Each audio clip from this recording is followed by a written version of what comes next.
Pessoal, depois da saída do Jorginho na semana passada, o único nome que vem sendo especulado é o do Vojvoda, que foi super bem no Fortaleza, depois de um primeiro turno em último colocado na tabela, colocou, né, o time do Fortaleza na zona de pré-Libertadores. Né? Ele já tinha conseguido um feito fantástico que foi no ano passado, onde ele pôs o Fortaleza na quarta colocação do Campeonato Brasileiro. E, obviamente, um técnico com resultados tão expressivos chamaram a atenção de outros clubes, não só do Vasco. Então, hoje existe uma proposta real do Santos e uma proposta real do Corinthians pelo Vojvoda, além, claro, do Vasco. Só que é interessante levantarmos duas questões aqui. Primeiro, caso ele não venha para o Vasco, não é o fim do mundo. Existem outros técnicos fazendo excelentes trabalhos aqui pela América do Sul, até na Europa, com times de baixo investimento e que adorariam encampar esse projeto do Vasco para 2023. É bom deixar claro que o Vasco é um clube que vai iniciar um projeto do zero com muito dinheiro. É muito dinheiro que pode ser investido. Então é interessantíssimo para técnicos novos ou que estão em times menores terem a oportunidade de pegar esse projeto e conseguir aí uma visibilidade maior no mercado. Mas vamos focar um pouquinho aqui no que é o Vojvoda.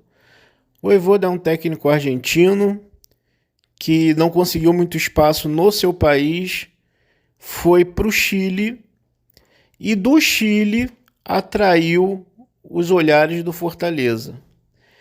Já no Fortaleza ele conseguiu essa revolução aí que nós comentamos, né? Um quarto lugar em 2021, garantindo vaga na Libertadores.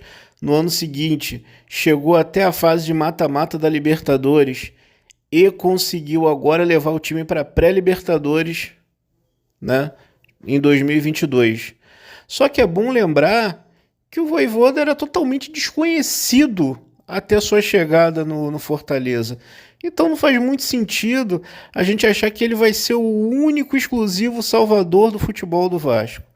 Caso ele opte por outro clube, caso ele opte pelo Santos ou pelo Corinthians, faz parte do processo, né? O Corinthians, no caso, ano que vem vai jogar Libertadores e gera uma visibilidade maior. Mas é sempre bom frisar que a gente está falando de três times com projetos totalmente diferentes. E eu, particularmente, vejo o projeto do Vasco como algo mais tentador para um técnico de futebol. Vamos lá. O Santos é um clube que tem financeiramente tem problemas, né? E que está tentando arrumar um técnico para se adequar à realidade do que eles têm hoje, que é um investimento talvez um pouco menor, mas que com bons resultados, né?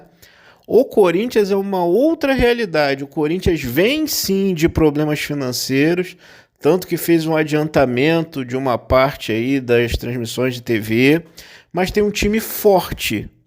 Só que foi passado pelo atual presidente que o intuito do Corinthians é manter o que foi desenvolvido pelo Vitor Pereira. Sendo assim, o técnico que vai assumir não vai ter total respaldo criativo para desenvolver o trabalho. Já existe um norte. O técnico que eles querem é um técnico que siga esse norte. É tentador a Libertadores? Muito. Mas também existe a política dentro do Corinthians, que é muito complicada também. Existe a questão financeira dentro do Corinthians. O Corinthians não vive um dos melhores ambientes financeiros. Em contrapartida, vem o Vasco, que não vai participar de uma competição internacional, não tem um elenco a princípio, mas tem dinheiro para montar um time. E olha que motivador deve ser para um técnico ouvir, né? Vamos montar um elenco, tá aqui, a gente tem capital para investir. Olha que existe um projeto, existem metas a ser alcançadas. Você não precisa se preocupar com política. A gente vai te dar resguardo. Salário aqui não é problema. É uma outra realidade, pessoal. É uma outra realidade. Mas o Vasco, sim, se nós focarmos única e exclusivamente em ambições pessoais, tá um passinho atrás aí do Corinthians. Do Santos, não. O Santos já é um time que até tem a Sul-Americana para disputar, tá? No ano que vem. Mas eu acho que ele vai encontrar muito mais problemas no Santos do que solução. E se ele quer realmente dar essa estilingada profissional, não compensaria seguir no Santos. Surgiu a proposta do Fortaleza agora aí também, né, para que ele siga, mas se ele já estava num clima de despedida. Acho pouco provável que ele fique. Levantou-se a hipótese do Atlético entrar nessa guerra. Aí já são outros 500.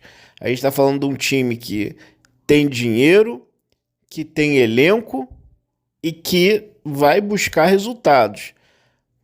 Mais pressão, mais responsabilidade, mas mais material humano. Então acho que vai caber a ele aí decidir qual é o tipo de projeto que ele pretende abraçar para alcançar a meta dele, tá? Então eu sigo com essa mesma linha de raciocínio. Seria muito bom se ele viesse, mas caso ele não venha, não é o fim do mundo. Paciência, o Vasco tem condições aí de buscar um outro técnico.